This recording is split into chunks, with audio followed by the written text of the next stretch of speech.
Okay, so today we're going to be doing another Casio total conversion with parts sent over by SKX Mod. This time we're going to be taking my CasiOak and turning it into something that looks a lot more like a Royal Oak at the end of it. Now there are so many different options that SKX Mod offers for these conversion kits. You can change the hands, the dials, they have different textures on the dials, different colors, different bands and bracelets, different cases. Again, just a huge array of options. So they actually sent over enough parts to do 2 conversions. So I've got 2 CasiOaks that I'm going to be converting with these kits. Very different color schemes. We'll see how they all look. My name's Dave. This channel is Just the Watch. Let's get into it and check it out.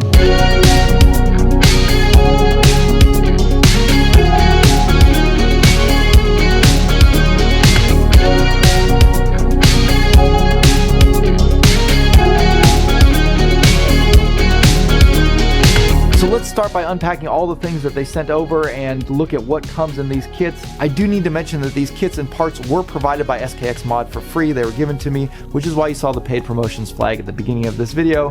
However, other than these kits, they did not provide any compensation for this review, nor did they have any input into the content of this review. Now, these conversion kits are very clearly meant to turn the watch into something that resembles very closely a Royal Oak, but has the functionality of a G-Shock inside of it. And the cost is really going to vary depending on how far you want to go. Once we get everything assembled here, we'll go over what the total cost of each conversion would have been. So SKX Mod sent over a lot of parts here. I've actually got enough to do 2 full conversions. That means we're going to be changing the case, the bracelet, the dial, the hands, the chapter ring, and the case back in one case. So in these boxes that they sent over, not only do you get the actual parts, they also give you enough tools to do the changes on the case, bracelet, and case back. If you want to do the dial and hands, you are going to need some additional tools for that. Specifically, you are going to need a hand setting tool for that, but it is nice that they included a pair of plastic tweezers, which are great for this kind of work because they're soft and they're not going to scratch the handset or the dial.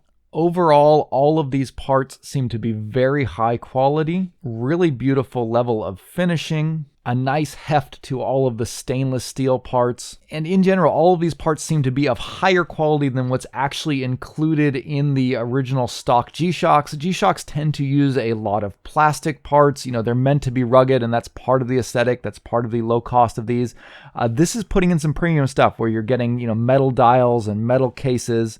And so in that sense, it's kind of understandable that the cost of these kits are roughly the same as the actual watch itself. But the cool thing is that you're going to be keeping the core component of the G-Shock intact, which means that it's going to retain most of the ruggedness that an original G-Shock would have. You'll keep the water resistance. I imagine you're going to lose some of the shock resistance going from the softer plastic shell to a hard metal shell. But on the other hand, it'll be a lot more scratch resistant and probably more resistant to being crushed. One thing to note is that the mineral crystal on the unmodified Casio GA2100 is not that easily removable. It's kind of embedded into that core module. So when you do the swap, you are going to retain that mineral crystal. This one does not upgrade you to a sapphire crystal. They do include a little crystal protector, which is something you can throw on there if you want to add a little bit of extra scratch protection. As far as pricing goes, the case and bracelet or rubber strap can be bought in kits.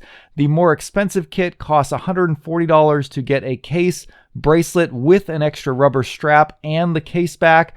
On the cheaper end, you can get just the case and the rubber strap for $90. And the internal components are sold separately, so if you want to replace the dial or handset, those will cost you $30 each. The chapter ring runs between $20 and $25 depending on whether you want a loomed one or not.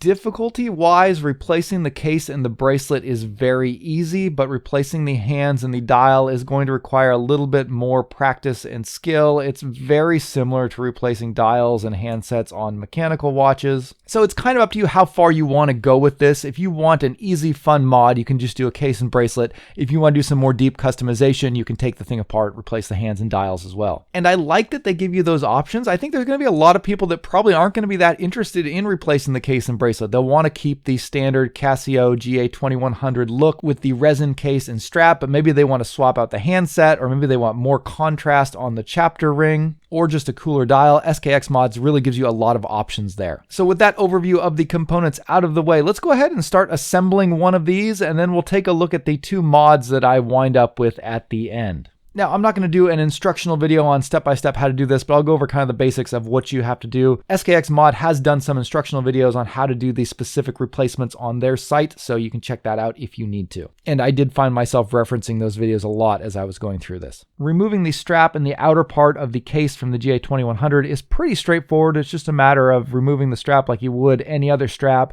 unscrewing a few screws from the case, and then peeling it off. That will leave you with the fully intact inner module of the G-Shock, and if all you're doing is the case and bracelet mod, all you're going to do is just take that and swap it straight into the new case. But I'm going a little bit further. I'm going to go ahead and take that case apart, and we're going to open it up so we can get to the dial, handset, and chapter ring. For that, we'll remove the screws and pop off the case back, and then we'll be able to take out the inner and a digital module. That will basically come out with one piece, and that will have the dial, handset, and chapter ring kind of stuck on top of it.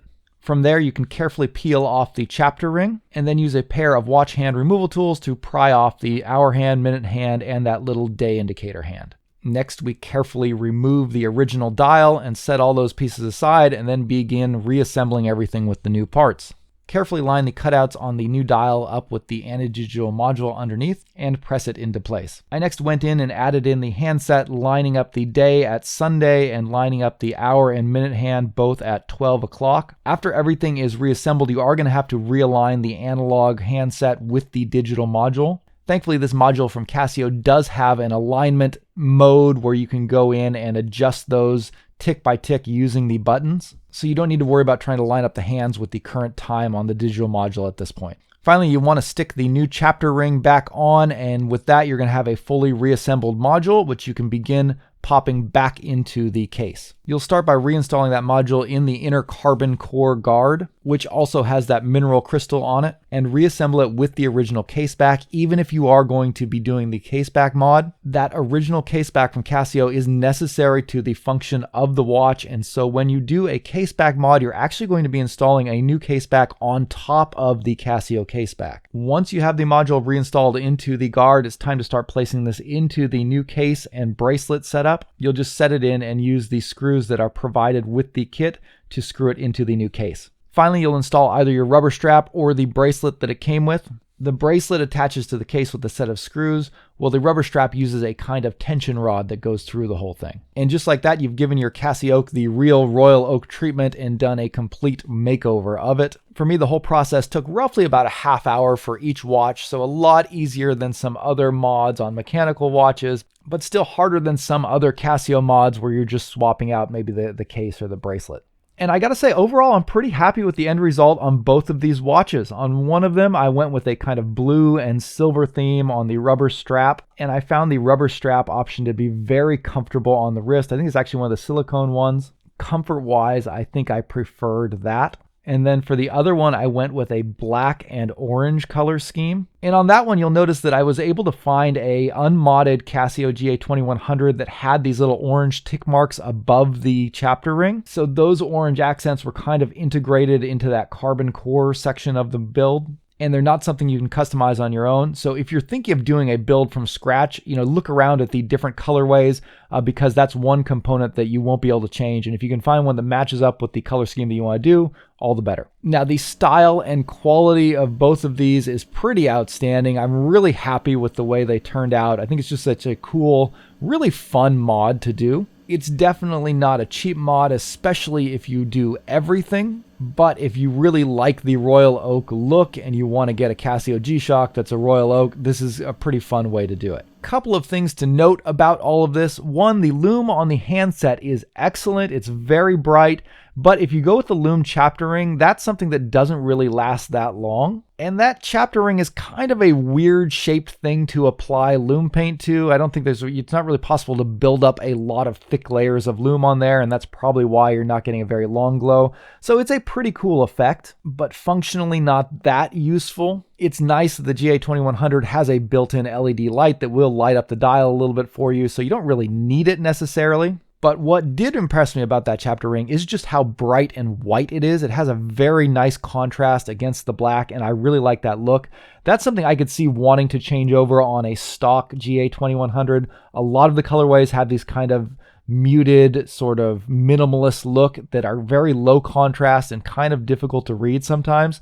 This will put a lot of pop and a lot of contrast and really increase the legibility in the daylight. So I really like that option. The dial mod is something that I'm a little bit on the fence about. The quality of the dials is outstanding. They're very solid, very well finished, really beautifully done dials. However, they are sterile dials, which is good. You know, they're not infringing on any Casio copyrights here, but I just don't like the look of the sterile dial on there. I kind of would have liked to seen something in that spot. One element on this version of the case that I didn't particularly like is the fake crown on this. In order to give this more of a royal oak silhouette, they did include that 8-sided crown, which is completely non-functional. In order to use the watch, you're going to use the buttons just like you would on an ordinary G-Shock. But this is an optional thing. They do offer the case without the crown, so when you're ordering, you can check and see. I believe the one without the crown they refer to as their Gen 4 case. So it's up to you whether you want that crown on there or not. Finally, the case back is another cool option. It's a very high quality case back that really does complete the look of the watch. Sealing up the back of the case with a matching finish to the rest of it is a really cool effect, but it comes at the cost of adding a significant amount of both weight and overall thickness to the watch. Me personally, I'm probably going to take the case back off because I prefer the comfort of a thinner and lighter watch, but it's an option to have. And that's something I think has been really cool and impressive about SKX Mod.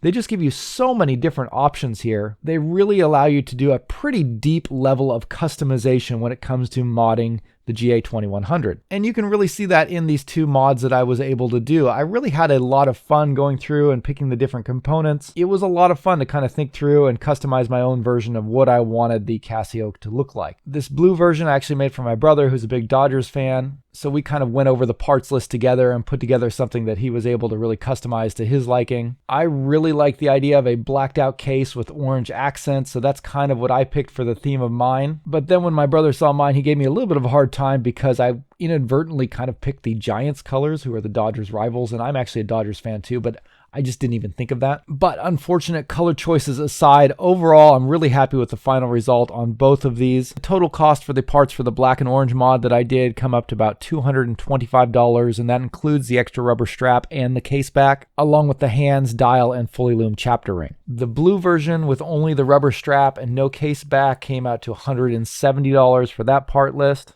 And if you add on $110 for the actual Casio GA2100, you're looking at a total cost of between $280 and $335 for the entire mod, which is definitely pricey for a Casio G-Shock, but I do think that the quality of these parts is accurately represented in the cost of this. These are very well made, very well finished pieces, and they are specifically customized for one single watch model. And when you consider that Casio's own full metal version of the GA2100 runs at around $550, it really makes the cost involved here a lot more understandable. All right, what do you guys think? Is this the ultimate version of the CasiOak, or is it kind of just too much looking like the Royal Oak? My yellow CasiOak wasn't getting that much wrist time recently, so we'll see if this total conversion changes that. The blue one's going to be going over to my brother, who picked that color scheme out. But let me know what you guys think. Which of these two did you like the best? Which one you think looks the best after everything's all said and done?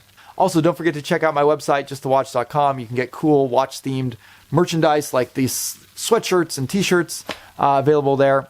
Check it out. Help support the channel. But that will wrap it up for today. Thank you all for watching, and I'll see you next time.